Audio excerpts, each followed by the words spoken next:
గూండాలను పెట్టి బెదిరించడం, చివరి కుటుంబంలో చీలికలు పెట్టడం, కుటుంబ సభ్యులతో ఆరోపణలు చేయించడం, ఇదే రాజకీయం. అడుగు ఓటు, తెలంగాణ ప్రజలను అడుక్కో. నేను ముఖ్యమంత్రిగా అటర్ ఫ్లాప్ అయ్యాను, దండం పెడతాను, నా పదవి పోయేటట్టుంది ఎలక్షన్ ఓడిపోతే, మా రాహుల్ గాంధీ నన్ను తంతాడు, కాబట్టి దయచేసి నాకు ఓటు పదవి జూబ్లీహిల్స్లో ఓడిపోతే మా భయమే కదా. లేకపోతే ఎందుకు తిరుగుతున్నాడు కాలికి బల్పం కట్టుకుని? మీరు చెప్పండి, ఎప్పుడన్నా ఒక ముఖ్యమంత్రి భారతదేశ చరిత్రలో ఒక ఉప ఎన్నికలో 8 రోజులు ప్రచారం చేసిన ముఖ్యమంత్రి ఎవడన్నా ఉన్నాడా ఈ దేశంలో? ఒక్కడిని చూపెట్టండి. ఒక అసెంబ్లీ సీటు. అంటే మీ లక్ష్యం కూడా రేవంత్ రెడ్డి కాకుండా ఎవరు ముఖ్యమంత్రి అయినా పర్లేదు. రేవంత్ రెడ్డి గారు 5 ఏళ్ళు ఉంటేనే కాంగ్రెస్ 15 ఏళ్ళు ఈ రాష్ట్రంలో చచ్చిపోతుంది. మాకు అది కావాలి. 5 ఏళ్ళు ముఖ్యమంత్రి ఉంటే ఆయన 5 ఏళ్ళు ఉంటే, ఇప్పుడు 2 ఏళ్ళకే ఈ పరిస్థితి వచ్చింది. లిటరలీ ఓటుకి 5,000 పంచాల్సిన పరిస్థితి వచ్చింది రేవంత్ రెడ్డికి. అంటే వేరే వాళ్ళు ఉంటే ఈ పరిస్థితి రాకపోనా కాంగ్రెస్ ముఖ్యమంత్రి? నేను 1000% చెప్తున్నా బ్రదర్, ఇది కాంగ్రెస్ కాదు. ఫస్ట్ ఆఫ్ ఆల్ ఇది ఒక విచిత్రమైన హైబ్రిడ్ మిక్స్. ఇది ఇందులో బీజేపీ, కాంగ్రెసు, టీడీపీ, నానా రకాల సంస్థలు ఉన్నాయి అందులో. అది కాంగ్రెస్ కాదు ఇప్పుడు ఉన్నది, అదో కల్తీ కాంగ్రెస్. మరి రాహుల్ గాంధీ ఎందుకు స్పేర్ చేస్తున్నారు అట్లా ఉంటే? పాపం ఆయనకి 2 విషయాలు. ఒకటేమో ఆయనకి అంత ఇది లేదు, ఆయనకి అవగాహన లేదు. అసలు రూపాయి రేవంత్ రెడ్డి గారు ఇక్కడ అవినీతితో సంపాదిస్తే రాహుల్ గాంధీ గారి మొహాన్ని ఆయన కొడుతుంది 10 పైసలు, 30 పైసలు అమిత్ షాకు పంపుతున్నాడు, 60 పైసలు జేబులో వేసుకుంటున్నాడు. రాహుల్ గాంధీకి ఇది చెప్పేటోళ్ళు లేదు కదా. 30 పైసలు అంటే మీరు ఇంత అమాయకంగా ఉంటే ఎట్లా పెడతారు మీరు? బీజేపీ కాదండి, కేంద్ర ప్రభుత్వంలో ఉండే హోంమంత్రి. ఈయనకి ఎట్లా నడుస్తుంది అనుకుంటున్నారు? మొత్తం ఈయనకి మీద కేసులు కాకుండా అమిత్ షా మీద కేసు ఎందుకు రద్దు చేశాడు రేవంత్? మీరు నాకు చెప్పండి. ఎలక్షన్ కేసు ఎందుకు వెనక్కి తీసుకుంది రాష్ట్ర ప్రభుత్వం? నో రాష్ట్ర ప్రభుత్వం కేసు వెనక్కి తీసుకుంది. ఎందుకు తీసుకుంది చెప్పండి మీరు. వాళ్ళు కూడా పెట్టారు, హోమ్ మినిస్ట్రీ వాళ్ళు, రేవంత్ రెడ్డి దీన్ని అమిత్ షా మీరు చాలా అమాయకంగా ఉన్నారు లేండి భరత్ గారు. ఎలక్షన్ కేసు అమిత్ షా గారి మీద వెనక్కి తీసుకున్న వ్యక్తి రేవంత్ రెడ్డి గారు. ఎందుకు తీసుకున్నారు? లేకపోతే అమిత్ షా గారు నేను బొక్కలో వేస్తానంటారు, భయపడి తీసుకున్నారు. అంటే రేవంత్ రెడ్డి గారి బలహీనతల్ని అమిత్ షా గారు సొమ్ము చేసుకుంటున్నారు. ఈయనకు సీటు కాపాడుకోవడానికి అక్కడ పాపం కప్పం కట్టుకుంటూ కాపాడుకుంటున్నారు. ఏం చెప్పాలి అంతకంటే? 6 గ్యారెంటీల్లో 2-3 గ్యారెంటీలు అమలు చేసామంటే ఏంటి అమలు చేశారు? 2 గ్యారెంటీలు అమలైనాయి. 2 గ్యారెంటీలు అమలైనాయి. 500 సిలిండర్, 200 యూనిట్ లోపు. భరత్ గారు మీరు 6 గ్యారెంటీలు సరిగా చదివినట్టు లేరు మీరు. 6 అంటే 15 ఉన్నాయి. అట్లా 6 అంటే 15 ఉన్నాయి, 15 అంటే 420 ఉన్నాయి. కాదు 6 అంటే 15 ఉన్నాయి, 15లో ఇంకా 420 ఉన్నాయి. నేను చెప్పేది 2 గ్యారెంటీలు అమలైనాయి రేవంత్ రెడ్డి వచ్చాక. ఒకటి ఇంటికి బుల్డోజర్ గ్యారెంటీ, రెండోది తలకి తుపాకీ గ్యారెంటీ. పారిశ్రామికవేత్తలకు తలకు తుపాకులు పెట్టిన ఉదంతాలు గతంలో ఎప్పుడైనా చూసామా ఈ రాష్ట్రంలో? మీరు ఆలోచించండి. ఒక మంత్రి గారి కుమార్తె చెప్తోంది పారిశ్రామికవేత్త తలకి తుపాకీ పెట్టడం జరిగింది, అది కూడా తుపాకీ రేవంత్ రెడ్డి ఇచ్చాడు, పెట్టినవాడు రోహిన్ రెడ్డి అని మంత్రి గారి కుమార్తె చెప్తోంది. పోలీసులు గడ్డి బీకుతున్నారా? ఏం చేస్తున్నారు పోలీసులు? నాకు అర్థం కాదు. పోలీసులేమో కాదు పెట్టింది మంత్రి గారు ఓఎస్డి, తుపాకీ ఇచ్చింది మంత్రి గారు భర్త అని చెప్తున్నారు. ఎవడో ఒకరిని లోపలే అడగాల లేదా? కనీసం ఆ డైరెక్టర్ దగ్గర తీసుకున్నారా? ఎవరు తుపాకీ పెట్టారని తలకని? పోలీసులు ఏం చేస్తున్నారండి? మా నాయకులు ఇళ్ళ మీద దాడులు చేస్తారా? తుపాకీ తలకు పెట్టి బెదిరించిన వాడు మాత్రం నిక్షేపంలాగా ఉన్నాడు. ఏం జరిగింది అసలు? ఎందుకు తుపాకీ తల మీద పెట్టారంటారు? మీకు అంటే అదొక మిస్టరీ ఉంది కదా. మీకు మిస్టరీ ఉంది. అనుముల బ్రదర్స్ అరాచక రాజ్యంలో ఇవాళ రేవంత్ రెడ్డి గారు, ఆయన సోదరులు, చివరికి మంత్రులు కూడా అందులో బలిపశువులు అవుతున్నారు. మంత్రి గారి కన్ను, అనుముల బ్రదర్స్ కన్ను ఒకటే భూమి మీద పడింది మంచిరేవులలో. ఒక దేవాదాయ శాఖకు సంబంధించిన భూమి ఆ పక్క నుంచి రోడ్ వేయాలా, దానికి సంబంధించి 20 ఎకరాల మీద అనుముల బ్రదర్స్ ఒప్పందం కుదుర్చుకున్నారు. ముందట 15 ఎకరాలు కొండ ఫ్యామిలీ వాళ్ళు కుదుర్చుకున్నారు. ఇద్దరి మధ్యన తగాదా పడ్డది. ల్యాండ్ విషయంలో గొడవ తుపాకుల దాకా పోయింది. ముఖ్యమంత్రి గారు చివరికి మంత్రి గారి ఇంటికి పోలీసులను పంపేదాకా పోయింది. ఇంతకంటే ఇంకేం చెప్పాలి నేను? మంత్రి గారు చెప్పారు కదా, నేను మంత్రి గారు కుమార్తె చెప్తుంది కదా మంచిరేవుల భూమి ఇట్లా జరిగింది. నేను చెప్తున్న విషయం కాదు. కాంగ్రెస్ పార్టీ మెంబర్ కాదు కాబట్టి రేపు కుమార్తె కూడా కాదంటారేమో, కొండా సురేఖ కుమార్తె కూడా కాదామే అని చెప్తారేమో. నెక్స్ట్ సిగ్గుంటే ఈ డీజీపీ, రాష్ట్ర డీజీపీకి సిగ్గుంటే, ఆయన ఏదో డైలాగులు కొట్టాడు కదా, మా దగ్గర పింక్ బుక్ ఉండదు, రెడ్ బుక్ ఉండదు, కాకి బుక్ ఉంటుంది. నేను అడుగుతున్నా ఇలా డీజీపీని, నీ కాకి బుక్ని కాకెత్తుకుపోయిందా? ఎక్కడున్నావు నువ్వు?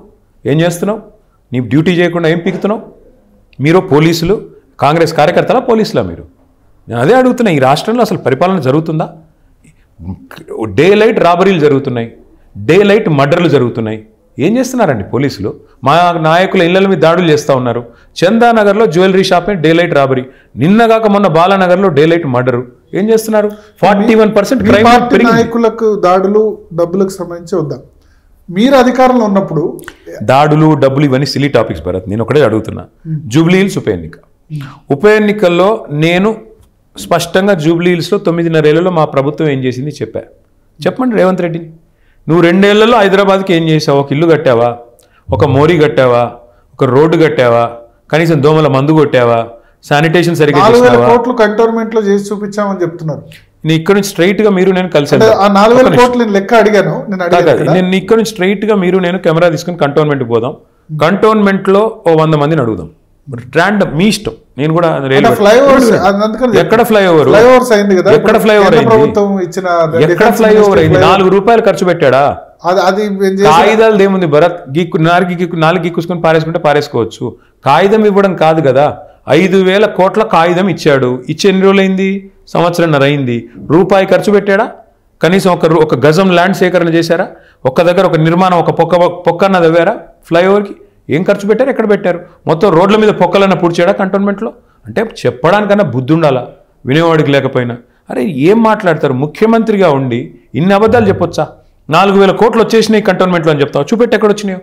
అంటే ఇది ఎట్లా ఉందంటే అహానా పెళ్ళంట సినిమాలో కోడిని కట్టేస్తాడు ఇట్లా ముందర కట్టేసి పచ్చడి మెతుకులు పెట్టి తిను. సంవత్సరాలుగా పెండింగ్ లో ఉన్న బోయిన్పల్లి, ప్యారడైజ్, ఈ ఫ్లైఓవర్స్ అన్ని షామీర్పేట వరకు అది పెద్ద వరవే కదా. మేము తీసుకొచ్చాం, ఇన్ని సంవత్సరాలే పాసిబుల్ కాలేదు. ఎక్కడ తీసుకొచ్చారు స్వామి? 10 ఏళ్ళ మా ఎఫర్ట్. నువ్వు వచ్చిన కాయిదాలు వచ్చినాయి. ఇది ఎట్లుందంటే భరత్ సేమ్ టు సేమ్. నోటిఫికేషన్లు ఇచ్చింది మేము, పరీక్షలు పెట్టింది మేము, నువ్వు వచ్చాక కాయిదాలు ఇచ్చావు, ఉద్యోగాలను ఇచ్చాను, డబ్బా కొడుతున్నావు. ఇది కూడా అంతే. మొత్తం ఎఫర్ట్ చేసింది మేము. అల్టిమేట్గా గిరిధర్ గారు అక్కడ ఉన్నప్పుడు నేషనల్ హైవేస్లో ఆయన మా శాంతికుమారి గారికి, ఆయనకున్న ఒక ఆనాడు చీఫ్ సెక్రటరీగా ఉన్న శాంతికుమారి గారిని పంపించి ప్రత్యేకంగా రిక్వెస్ట్ చేసి కాగితం తీసుకునే లోపల ఎలక్షన్ కోడ్ వచ్చింది. లేకపోతే అప్పుడే వచ్చినాయి అవి. ఈయన వచ్చి నేనేదో సాధించారని పోజులు కొట్టారు కదా. మరి ఎందుకు స్టార్ట్ చేయట్లేదు? 2 ఏళ్ళు అయిపోయింది కదా. స్టార్ట్ చేయండి. ఎవరు ఆపుతున్నారు నిన్ను? నువ్వు ఏం చేసావు హైదరాబాద్కి చెప్పి ఓటు అడుగు. ఒక ఇల్లు కట్టావా? 6,000 ఇండ్లు అన్నావు కంటోన్మెంట్లో ఇస్తానన్నావు. ఒక ఇల్లు ఇచ్చావా? ఇందిరమ్మ ఇల్లు ఒక్కటి మంజూరైంది హైదరాబాద్లో? 2 సంవత్సరాలు అయింది కదా వాళ్ళు వచ్చి. ఇంకా 2 ఏళ్ళే కదా ఉండేది. లాస్ట్ ఇయర్ ఎట్లా ఎలక్షన్ కదా. 10 సంవత్సరాల నుండి 1,00,000 ఇల్లు కట్టాం. 1,00,000 ఇండ్లు కట్టాం. 1,00,000 వస్తే ఇవాళ ఆ 1,00,000 కూడా ఏం చేస్తున్నాడు రేవంత్ రెడ్డి? చివరికి మొత్తం మొత్తం కూలగొట్టి మూసీలో ఉన్న వాళ్ళందరినీ ఎత్తవతలు పాడేసి తీసుకెళ్లి మేము కట్టిన డబుల్ బెడ్రూమ్ ఇల్లు ఇస్తున్నాడు. కేసీఆర్ ప్రభుత్వం కట్టింది 1,00,000 డబుల్ బెడ్రూమ్లు, 42 ఫ్లైఓవర్లు, 100 పైచిలకు లింక్ రోడ్లు. చెప్పమంటే మొత్తం చెప్తాను, లిస్ట్ మొత్తం ఇమ్మంటే ఇస్తాను మీకు. నువ్వు కట్టింది 2 ఏళ్లలో చూపెట్టు. 40% టైం అయిపోయింది కదా నీకు ప్రజలు ఇచ్చింది. 40% టైంలో 4 పైసలు పని చేయాలి. మిగిల్చిపోయినారు, అప్పుల రాష్ట్రం చేశారు. మొత్తం కాంట్రాక్టర్లు, తర్వాత ఫీజు రియంబర్స్మెంట్ బకాయిలు, ఆరోగ్యశ్రీ బకాయిలు అన్ని మీరు మిగిల్చిపోయినారు. చిప్ప చేతికి ఇచ్చిపోయినారు. మా ఈవెంట్లో అన్నారు, మా తెలుగు పోలీస్ అవార్డు ఈవెంట్లో బ్యాంకుల వాళ్ళు ఇబ్బంది పెడుతున్నారు, కోసుకున్నా సరే రూపాయి లేని విధంగా ఉంది అని వాస్తవ సిచ్యువేషన్ వివరించే ప్రయత్నం చేశారు. వాస్తవం ఒప్పుకున్నారా భరత్? నీకు అప్పు లేదా? వ్యక్తిగతంగా అప్పు ఉందా? లేదా? ఉంది కదా. అప్పు లేని మనిషి రాష్ట్రంలో కాదు, ఈ దేశంలో కాదు, ప్రపంచంలో ఎవడు ఉండడు. అప్పున్నా భరత్, మీరు మీ కుటుంబాన్ని కాపాడే క్రమంలో కుటుంబ పెద్దగా మీరు ఏం చేస్తారు? గుంబనంగా వ్యవహారం చేస్తారు. అప్పు ఉందా అని అడిగితేనే సంకోచించావు చెప్పుకోవడానికి. ఒక సెకండ్ ఆగావు ఉందా లేదని చెప్పడానికి. అంటే కుటుంబ పెద్ద అనేవాడి బాధ్యత ఏంటి అంటే కుటుంబ లోగుట్టుని కడుపులో పెట్టుకుని నడుపుతారు. మేము ప్రభుత్వంలోకి వచ్చినాడు మాకు 82,000 కోట్ల అప్పు ఇచ్చిపోయింది కాంగ్రెస్ ప్రభుత్వం. కానీ ఎప్పుడైనా కేసీఆర్ గారు నాకు 82,000 కోట్ల అప్పు ఉంది, నేను ఎట్లా నడపాలని దివాళీ 60 ఏళ్ళు కాదు 90 ఏళ్ళు కానీ ఎందేళ్ళైనది కాదు పాయింట్. మేము వచ్చినాడు ఉన్న అప్పు ఎంత? 80,000 కోట్లు. మేము వచ్చినాక 9.5 ఏళ్ళలో చేసిన అప్పు ఎంత? కేంద్ర ప్రభుత్వం చెప్పింది. బీజేపీ ఎంపీ రఘునందన్ రావు అడిగితే పార్లమెంట్లో ప్రశ్న, కేంద్ర ప్రభుత్వం ఇచ్చిన సమాధానం కంట్రోలర్ అండ్ ఆడిటర్ జనరల్ మొత్తం ఇవాల్యుయేట్ చేసిన లెక్క 2,80,000 కోట్ల అప్పు మేము చేసింది. కార్పొరేషన్ల ద్వారా తీసుకుంది. ఇంకా అడిషనల్ గా 2-3 కేంద్ర ప్రభుత్వం చెప్పింది ప్రామాణికమా లేకపోతే రేవంత్ రెడ్డి అయినా తలమాసిన సన్నాసి? కార్పొరేషన్ ఉంది కదా, కాళేశ్వరం కార్పొరేషన్. ఎంత కామన్ సెన్స్ లేదు ఈ ముఖ్యమంత్రికి అంటే కొన్ని లోన్లు అసలు ప్రభుత్వం కట్టాల్సిన అవసరం లేదు, కార్పొరేషన్లే కట్టుకుంటాయి. ఇప్పుడు మొత్తం పవర్ కార్పొరేషన్లు ఉన్నాయి, ప్రభుత్వం సున్నా, ఆడేం బాధ్యత లేదు, గ్యారంటీ ఇస్తుంది ప్రభుత్వం అంతే, కట్టే అక్కర్లేదు. వాటిని కూడా కలిపి చెప్తానంటే మూర్ఖుడు అనాలా మంచోడు అనాలా? ఇంకోటి కేంద్ర ప్రభుత్వం కంట్రోలర్ అండ్ ఆడిటర్ జనరల్ కంటే రేవంత్ రెడ్డికి తెలుసా ఎక్కువ లెక్క. సిఏజీ అనేది రేవంత్ రెడ్డి పుట్టక ముందు నుంచి ఉన్న సంస్థ. రేవంత్ రెడ్డి గారు రేపు 10 నుంచి దిగిపోయిన తర్వాత కూడా ఉండే సంస్థ. కాకి లెక్కలు ప్రామాణికమా లేకపోతే కాకి లెక్కలు ప్రామాణికమా? ఈ రేవంత్ రెడ్డి అనే పిల్లకాకి నిన్నగాక మొన్న ముఖ్యమంత్రి అయ్యాడు, కానీ కాగనేది ఎప్పటి నుంచి ఉంది? నేను అనేది ఏమంటే 2,80,000 కోట్ల అప్పు కేసీఆర్ గారు చేశారు 10 ఏళ్లలో. నువ్వెంత చేసావు 23 నెలల్లో? 2,30,000 కోట్ల అప్పు. ఏం పీకావు? 2,30,000 కోట్ల అప్పు కట్టడానికి అప్పు చేశా అంటూ. అదే అంటే ఎన్ని అబద్ధాలు అంటే మీరు జర్నలిస్టులు 10% తీసుకొచ్చాం. జర్నలిస్టులు కూడా దయచేసి పత్రికలు టీవీలు, మీరున్నది నేను చెప్పింది నిజమనో లేకపోతే ఆయన చెప్పింది నిజమని యాజ్ ఇట్ ఈజ్ రికార్డ్ చేసి వేయడం కాదు కదా. నిజంగా నేను చెప్పిన దానిలో వాస్తవం ఎంత ఎప్పుడన్నా ఒక్క జర్నలిస్ట్ అన్న అధ్యయనం చేసే ప్రయత్నం చేస్తున్నాడు. నాకు తెలుసు మీ భయం, అడ్వర్టైజ్మెంట్లు రావు అనే భయం. మరి భయం లేకపోతే ఇన్వెస్టిగేట్ చేయండి. ముఖ్యమంత్రి గారు చెప్పిన లెక్కకు తిప్పి కొడుతూ కాగిచ్చింది. నెలకు ఆర్బీఐ ప్రకారం కాగ్ ప్రకారం తెలంగాణ ప్రభుత్వం కడుతున్న మితి 2,000 కోట్లు. ముఖ్యమంత్రి తెల్లారలేస్తే అబద్ధం చెప్తున్నాడు 6,500 కోట్లు అని. ఒకసారి జీ వాళ్ళు మీరు ఇన్వెస్టిగేటివ్ జర్నలిస్ట్ స్టోరీ చేయొచ్చు. మేము 100 సార్లు చెప్పాము స్వామి, 100 సార్లు చెప్పాము. చూపెట్టడానికి మీడియాకి దమ్ము ఉండాలి కదా. మీడియాకి దమ్ము లేదు. ఇవాళ మీడియాకి వెన్నుముక చచ్చిపోయింది. రాష్ట్రంలో మీడియాకి వెన్నుముక చచ్చింది. నేను అదే చెప్తున్నా, ఈ రాష్ట్రంలో మీడియాకి ఇన్వెస్టిగేటివ్ జర్నలిజం చేసే దమ్ము లేదు. ఎందుకంటే ముఖ్యమంత్రి పచ్చి అబద్ధాలు చెప్తుంటే 6,500 కోట్లు కడుతున్న మిత్తి అని చెప్తుంటే ఆ అబద్ధాన్ని పదే పదే వల్లె వేస్తుంటే ఫ్యాక్ట్ చెక్ చేయాల్సింది 4,000 కోట్లు దాటట్లేదు. తప్పు ఆయన చెప్పేది పచ్చి అబద్ధం. నా లెక్క కాదు, కాగ్ లెక్క, ఆర్బీఐ లెక్క. ఇన్ని అబద్ధాలు ఇన్నిసార్లు చెప్తుంటే దాన్ని పదే పదే, ఇప్పుడు అప్పుల విషయంలో తప్పుడు లెక్కలు, అప్పు జరిగిందే 2,80,000 కోట్లు అయితే ఒక ఆయన 6 లక్షల కోట్లు అంటాడు మంత్రి, ఇంకొకటి 7 లక్షల కోట్లు అంటాడు, ముఖ్యమంత్రి 8 లక్షల కోట్లు అంటాడు. వాళ్ళ ఇష్టం, నోటికి ఎంత వస్తే అంత.